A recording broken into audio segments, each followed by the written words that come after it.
Diyos, naway pagpalain, ito ang aming dalangin. Panginoon ay darating, ang pag-ibig niya ay magniningning. Sa harap ng altar kami lumalapit, maawit ng masayang papuri. Sa ngalan ng Ama at ng Anak at ng Espiritu Santo. Amen. Sumainyo ang Panginoon. At sumaiyo rin. Mga kapatid, aminin natin ang ating mga kasalanan upang tayo'y maging marapat gumanap sa banal na pagdiriwang.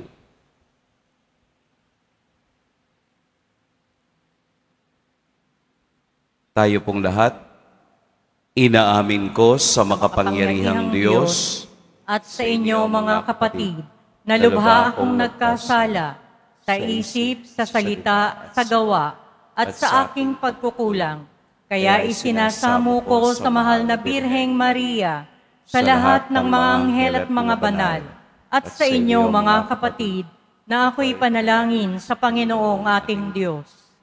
Kaawaan tayo ng makapangyarihang Diyos, patawarin tayo sa ating mga kasalanan, at patnubayan tayo sa buhay na walang hanggan. Amen. Panginoon, kaawaan mo kami. Panginoon, kaawaan mo kami. Kristo, kaawaan mo kami. Kristo, kaawaan mo kami. Panginoon, kaawaan mo kami. Panginoon, kaawaan mo kami. Ginugunita natin ngayon si San Francisco Javier, Pari. Manalangin tayo. Ama naming makapangyarihan, sa pangangaral ni San Francisco, ikaw ay maraming kinamit na mga tao para maging iyo. Ipagkaloob mong maging gayong kasigasig ang kalooban ng mga nananalig at magalak ang sambayanang banal sa pagkakamit ng maraming mga kaanib sa lahat ng panig ng daigdig. Sa pamamagitan ni Hesukristo, kasama ng Espiritu Santo, magpa sa walang hanggan. Amen. Magsiupo muna ang lahat. Pagbasa mula sa aklat ni Propeta Isaías. Sa araw na iyon, sa lahi ni Hese, ay lilitaw ang isang hari, tulad ng supling mula sa isang tuod. Mananahan sa kanya ang Espiritu ng Panginoon. Bibigyan siya ng katalinuhan at pagkaunawa, ng kaalaman at kapangyarihan, ng karunungan at takot sa Panginoon. Kagalakan niya ang tumalima sa poon. Hindi siya hahatol ayon sa nakikita o batay sa narinig sa iba. Bibigyan niya ng katarungan ang mga dukha. Ipagtatanggol ang karapatan ng mga kawawa. Ang salita niya'y parang tungkod na ipapalo sa malulupit. Ang hatol niya'y kamatayan sa masasama. Katarungan at katapatan ang paiiralin niya sa kanyang pamamahala. Maninirahan ang asong gubat sa piling ng kordero. Matutulog ang leopardo sa tabi ng batang kambing. Magsasama ang guya at ang batang leon. At ang mag-aalaga sa kanila'y batang paslit. Ang baka at ang oso'y magkasamang manginginain. Ang mga anak nila'y magkakatabing matutulog. Kakain ng damo ang leon na animoy toro. Maglalaro ang batang pasusuhin sa tabi ng lungga ng ahas. Hindi maaano ang bata kahit laruin ang ulupong. Walang mananakit o mamiminsala sa nasasaklaw ng banal na bundok, sapagkat kung paanong puno ng tubig ang karagatan, laganap sa buong lupain ang pagkakakilala sa Panginoon. Sa araw na iyon, isisilang ang hari mula sa lahi ni Hese, ang magiging palatandaan para sa mga bansa. Ang mga bayay tutungo sa banal na lungsod upang parangalan siya, at magiging maningning ang kanyang luklukan.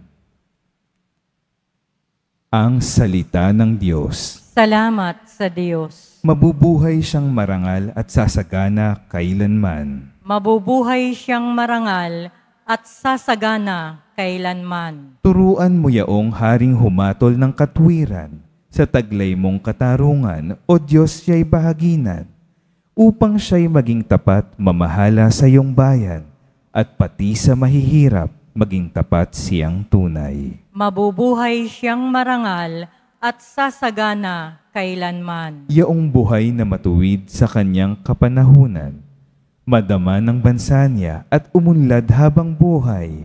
Yaong kanyang kaharian ay palawak ng palawak, mula sa ilog Euphrates sa daigdig ay kakalat. Mabubuhay siyang marangal at sasagana kailanman. Kanya namang ililigtas ang sino mang tumatawag, lalo yaong nalimot ng mga taong mahihirap. Sa ganitong mga tao'y siya'y lubhang nahahabag, sa kanila tumutulong upang sila ay maligtas. Mabubuhay siyang marangal at sasagana kailanman. Nawa yaong kanyang ngalan ay huwag nang malimutan, manatiling laging bantog na katulad nitong araw. Nawa siya ay purihin ng lahat ng mga bansa, at sa Diyos silang lahat dumadalangin, Hari nawa, pagpalain kaming lahat, tulad niyang pinagpala.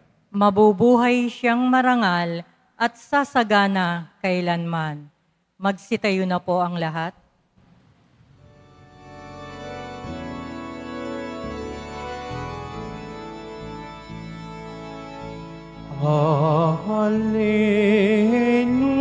Hallelujah, Hallelujah,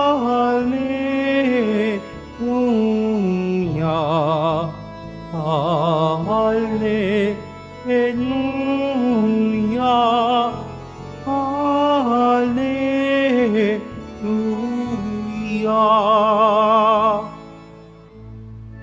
Panginoon ay darating, ibigyan niya ng paningin, mga bulag na gagaling. Hallelujah, Hallelujah, Hallelujah, Hallelujah.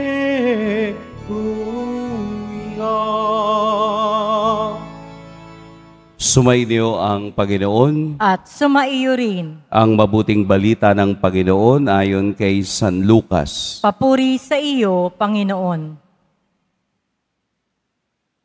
Nang oras ding iyon, si Jesus ay napuspos ng galak ng Espiritu Santo. At sinabi niya, Pinasasalamatan kita, Ama, Panginoon ng langit at lupa, sapagkat inilihim mo sa marurunong at pantas ang mga bagay na ito at inihayag mo sa mga taong ang kaloobay tulad ng sa bata. Oo, Ama, sapagkat gayon ang ikinalulugod mo. Ibinigay sa akin ng aking Ama ang lahat ng bagay. Walang nakakakilala sa anak kundi ang Ama, at walang nakakakilala sa Ama kundi anak, at yaong marapating pagpahayagan ng anak. Humarap si Jesus sa mga alagad at sinabi na di naririnig ng iba, Mapalad kayo, sapagkat nakita ninyo ang inyong nakikita ngayon. Sinasabi ko sa inyo, maraming propeta at mga hari ang nagnasang makakita ng inyong nakikita, ngunit hindi nila nakita. Hinagad din nilang mapakinggan ang inyong naririnig, ngunit hindi nila napakinggan. Mga kapatid, ang mabuting balita ng Panginoon. Pinupuri ka namin, Panginoong Hesukristo. Magsiupo muna tayong lahat. Magandang umaga po sa lahat. Ang kaisipan daw ng tao ay mayroong mga level. Saan ba nag-uumpisa ang pag-iisip?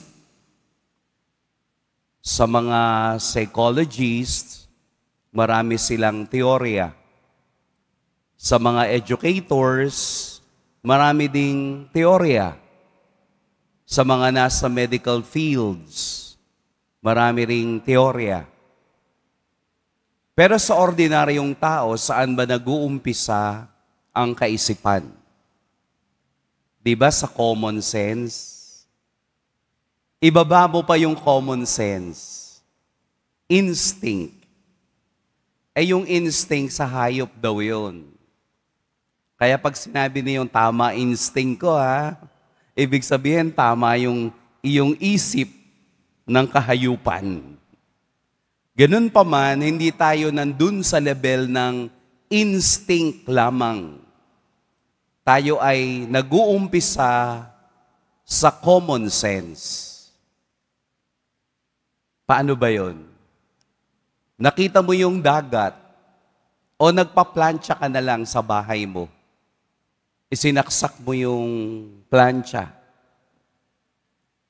Anong common sense ang idinidikta nung ginawa mo? Huwag mo nga hawakan yung plancha kasi mainit. Hindi mo na kailangang danasin na mainit pala ang plancha pag isinaksak. That's common sense.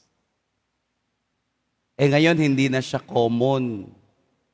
May mga tao nawawala ang common sense.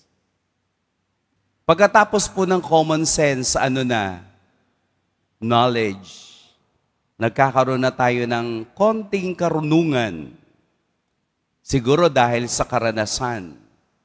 Pagkatapos ng knowledge, umaakyat ang kaisipan ng tao sa intellect. Di ba, no? Kasi yung alam mo, hindi ko alam. Intellect yun.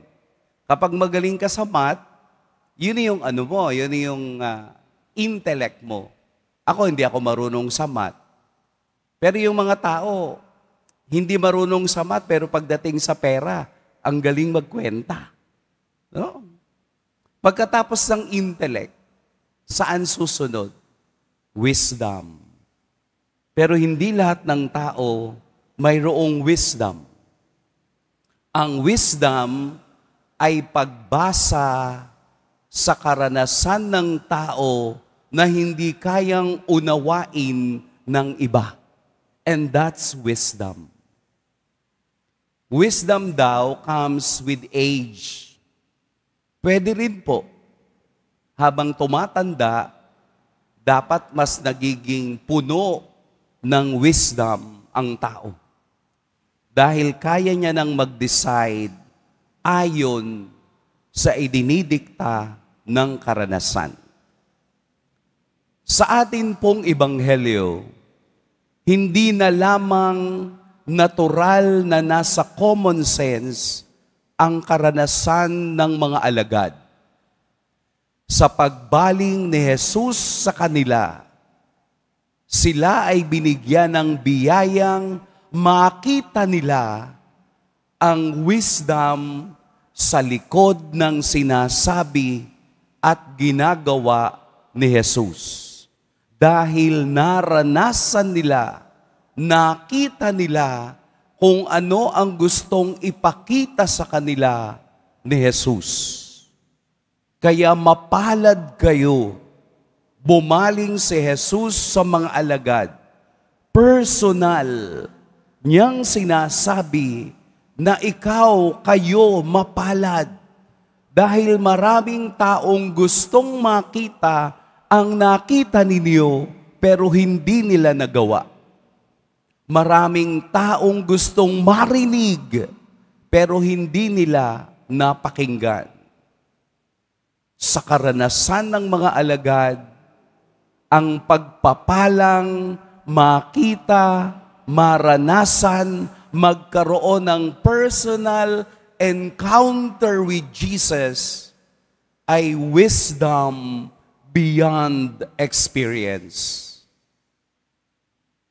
Nangangahulugang, pwede rin natin itong maranasan. pwede rin nating magawa na makita ang nakita ng mga alagad.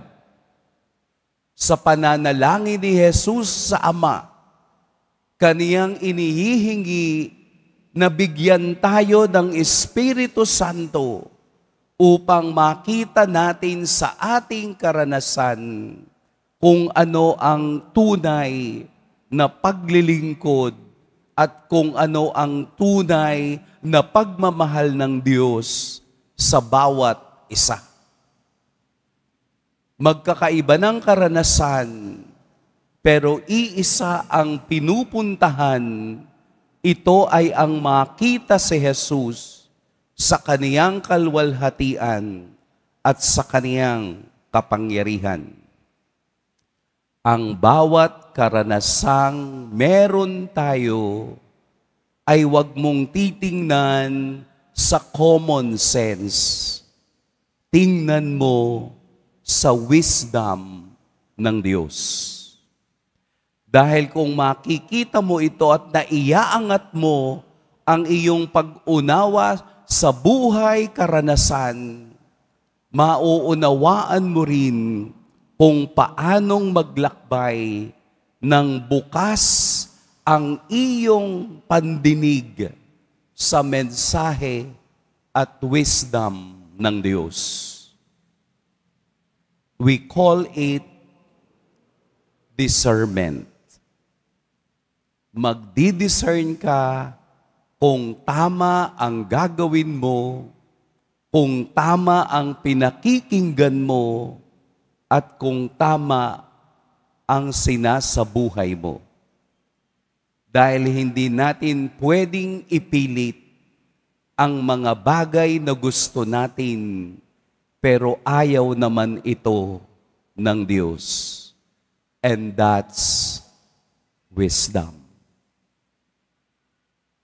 Ang tunay na sumusunod sa Diyos ay nagdi-discern sa araw-araw upang magaan niyang magawa ang ibinibigay ng Diyos sa Kanya sa araw-araw.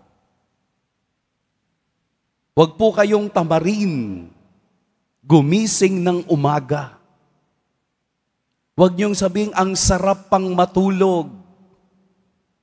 Ang sarap talagang ilapat ang likod sa higaan. Pero anong gagawin mo? Kailangan nating mag-discern sa buhay. Nakakita ka ng wallet dyan na nalaglag. That's discernment. Hindi iyon sagot sa prayer mo na kailangan mo ng pera. Hindi po. Discernment yon. Discernment of what?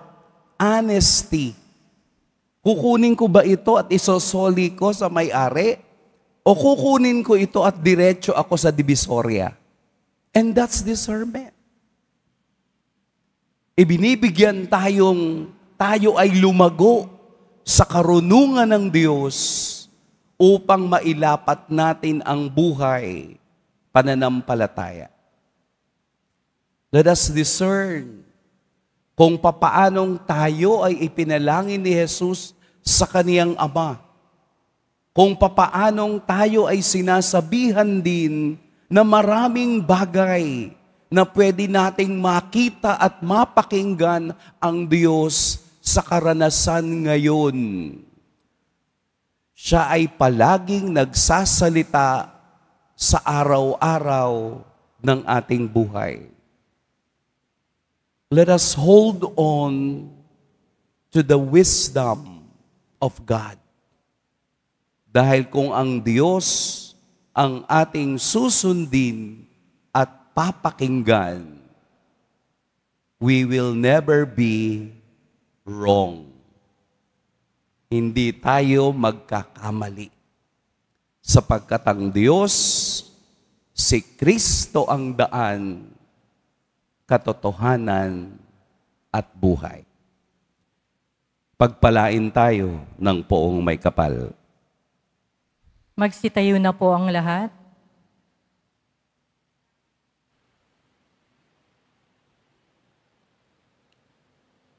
Minamahal kong mga kapatid, inihahayag ng Ama ang mga hiwaga ng kaharian sa mga maliliit. Manalangin tayo sa ating Diyos sa nagpapahayag ng pag-ibig sa mga maliliit at mahihina. Ilapit natin ng may pagtitiwala sa pagmamahal na pagkalinga ng ating Ama sa langit ng lahat ng ating mga pangangailangan. Ama ng mga dukha, dinggin mo kami. Ama ng mga dukha, dinggin mo kami. Ang mga naglilingkod sa simbahan bilang mga obispo, pari at laikong tagapaglingkod, naway magpahayag ng kagandahang loob at pag-ibig sa Diyos, lalo na sa mga dukha. Manalangin tayo. Ama ng mga dukha, dinggin mo kami. Ang mga pinuno ng pamahalaan naway higit na pagtuunan ng pansin ng mga pangangailangan ng mga pinakaabang mamamayan. Manalangin tayo. Ama ng mga dukha, dinggin mo kami. Ang mga bata naway makilala ang Diyos sa pamamagitan ng ating mga pagtuturo at halimbawa. Manalangin tayo. Ama ng mga dukha, dinggin mo kami. Ang mga may sakit naway makatagpo ng ginhawa at kagalingan sa pag-aaruga at pag-aalaga ng mga nangangalaga sa kanila. Manalangin tayo. Ama ng mga dukha, dinggin mo kami. Ang mga namayapa na ay makaranas nawa ng walang katapusang kaligayahan sa kaharian ng Diyos. Manalangin tayo. Ama ng mga dukha, dinggin mo kami. Ama naming nasa langit, ipinangako ng iyong anak na pagiginhawahin kami kapag nahihirapan kami sa aming mga pasanin. Loobin mong lagi kaming makasunod sa kaniyang pag-akay at palakasin kami upang maging mga kasangkapan ng kaniyang kapayapaan. Hinihiling namin ito sa pamamagitan ni Kristong aming Panginoon. Amen. Magsiupo muna ang lahat.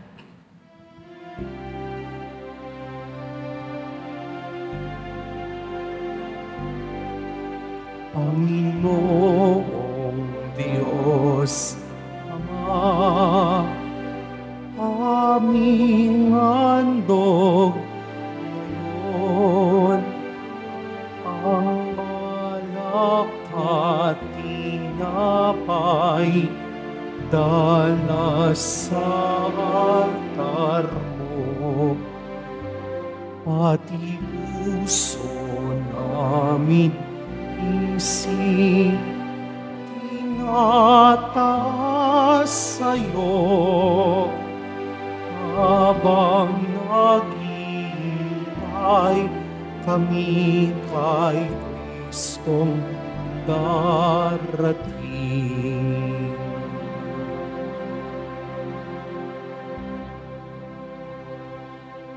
Magsitayo na po ang lahat.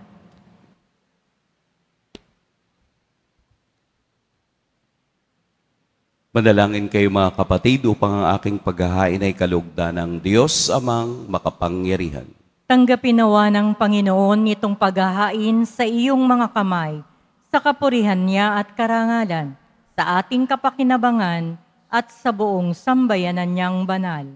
Ama naming lumikha, tanggapin mo ang mga alay na aming inihahain. Ngayong ginugunita si San Francisco Javier, tulad ng paglalakbay niya sa mga malalayong bansa dahil sa kaniyang masidhing hangad na sagipin ng kapwa, kami ay gawin mong maligsing makadulog sa iyo, kaisa ng kapwa-tao, sanhi ng pagsaksi namin sa mabuting balitang galing sa iyo. Sa pamamagitan ni Hesukristo, kasama ng Espiritu Santo, magpa sa walang hanggan. Amen. Sumainyo ang Panginoon. At sumaiyo rin. Itaas sa Diyos ang inyong puso at diwa. Itinaas na namin sa Panginoon. Pasalamatan natin ang Panginoong ating Diyos. Marapat na siya ay pasalamatan.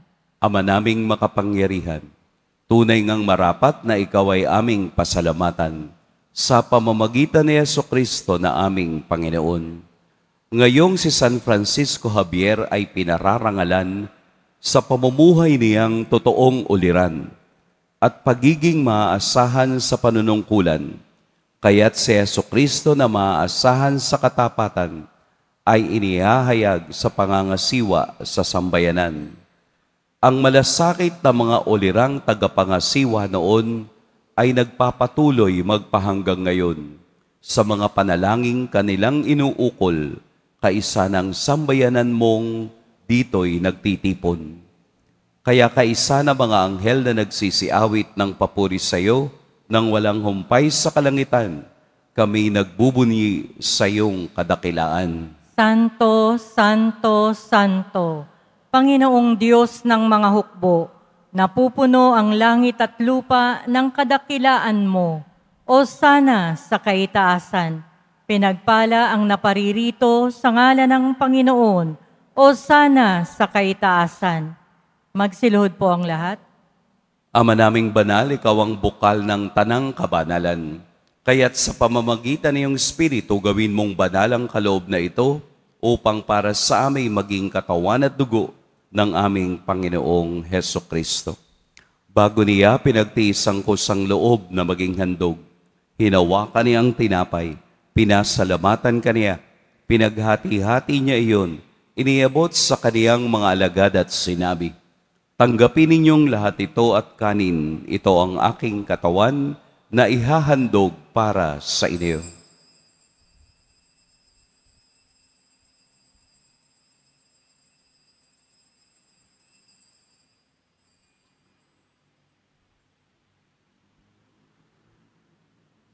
Gayun din naman, noong matapos ang hapunan, hinawakan niya ang kalis, muli kaniyang pinasalamatan, inabot niya ang kalis sa kaniyang mga alagad at sinabi, "Tanggapin ninyong lahat ito at inumin, ito ang kalis ng aking dugo, ng bago at walang hanggang tipan, ang aking dugo na ibubuhos para sa inyo at para sa lahat, sa ikapagpapatawad ng mga kasalanan. Gawin ninyo ito sa pag-alala sa akin."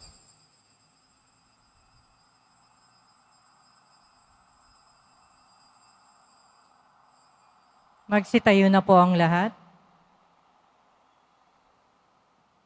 Ipagbunyi natin ang misteryo ng pananampalataya.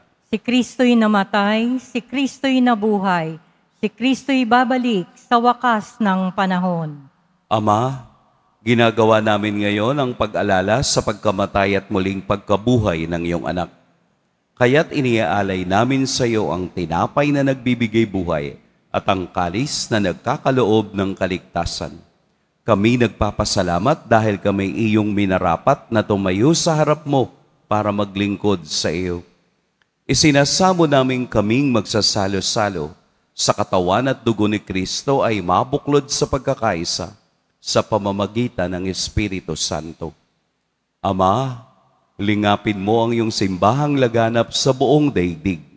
Puspusin mo kami sa pag-ibig, kaisa ni Francisco na aming Papa at ni Jose na aming Obispo at ng Tanang Kaparian. Alalahanin mo rin ang mga kapatid naming nahimlay nang may pag-asang sila'y muling mabubuhay, gayon din ang lahat ng mga pumanaw. Kaawaan mo sila at patuloyin sa iyong kaliwanagan. Kaawaan mo at pagindapating kaming lahat na makasalo sa iyong buhay na walang wakas.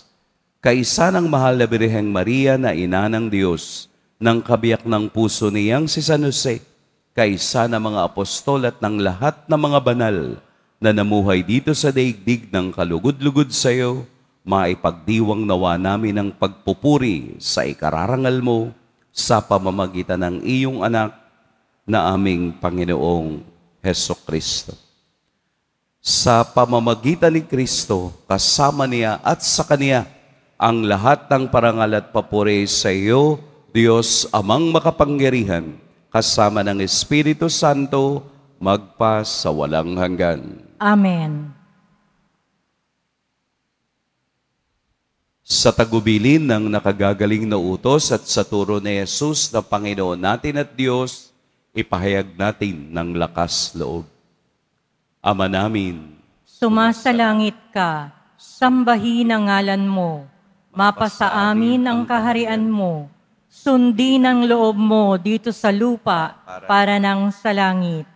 Bigyan mo kami ngayon ng aming kakanin sa araw-araw, at patawarin mo kami sa aming mga sala, para ng pagpapatawad namin sa nagkakasala sa amin.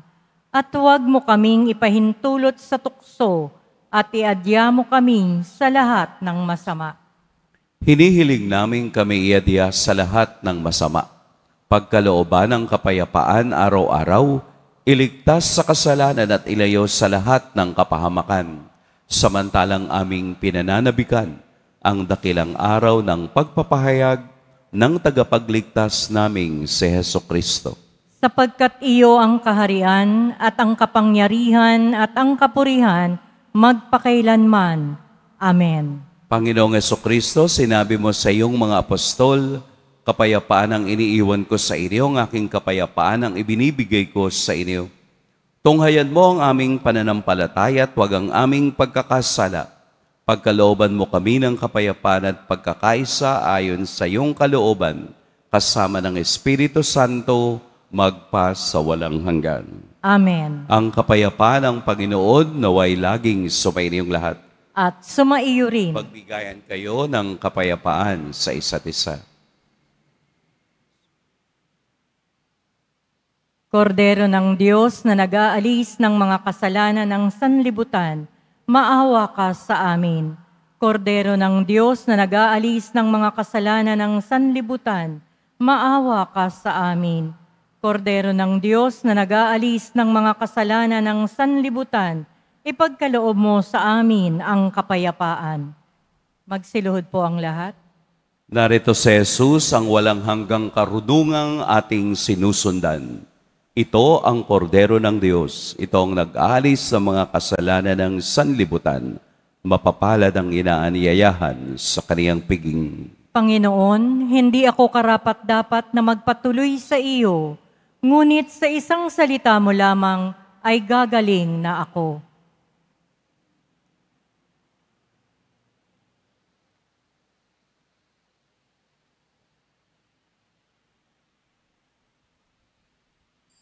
Para sa lahat ng tatanggap ng banal na komunyon, sasagot po tayo ng Amen, pagkasabi ng pari o ng lay minister ng katawan ni Kristo, at isubo agad sa bibig bago umalis sa harapan ng pari o lay minister.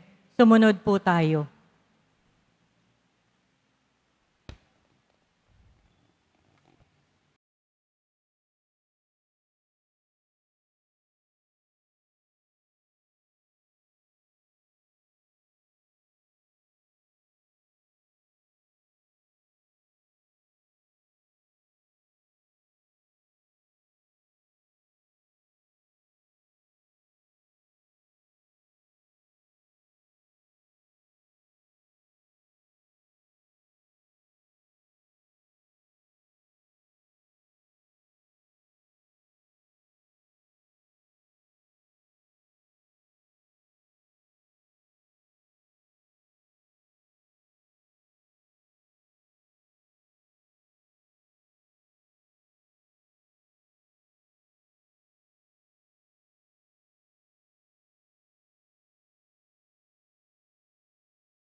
Manalangin tayo.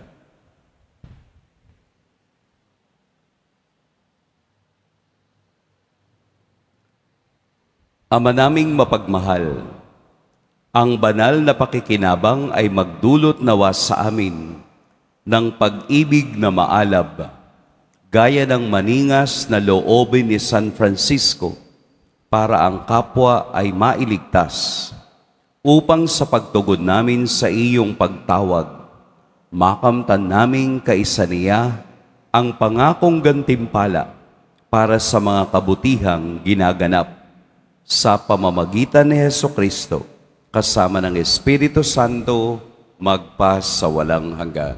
Amen. Sumainyo ang Panginoon. At sumaiyo rin. Yumuko kayo para sa pagbabasbas. Mahal na poong Jesus Nazareno, inihayag mo sa pamamagitan ng krus ang walang maliw na pag-ibig ng Diyos sa sangkatauhan. Pakinggan mo po ang kahilingan, lalo na para sa mga nangangailangan ng iyong tulong at awa. Makamtan nawa namin ang iyong kasagutan na may utang na loob na tinatanaw.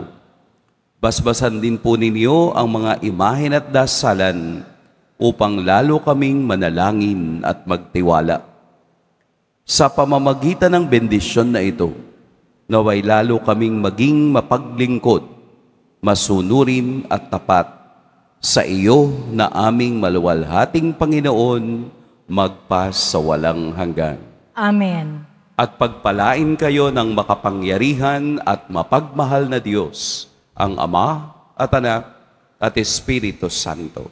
Amen. Humayo kayong taglayang kapayapaan ng Poong Jesus Nazareno. Salamat sa Diyos.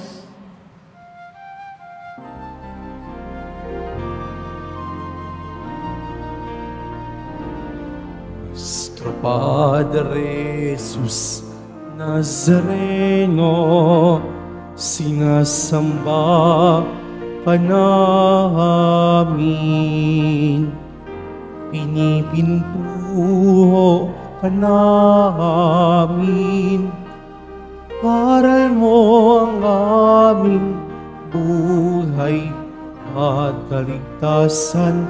Nuestro Padre Jesus Nazareno, iligtas mo kami sa kasalanan.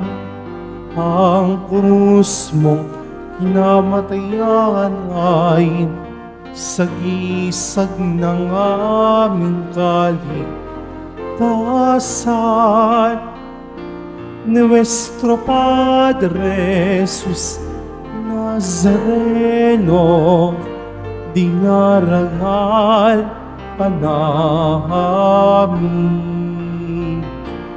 Nuestro Padre Jesus Nazareno, iluluwalhati ka namin.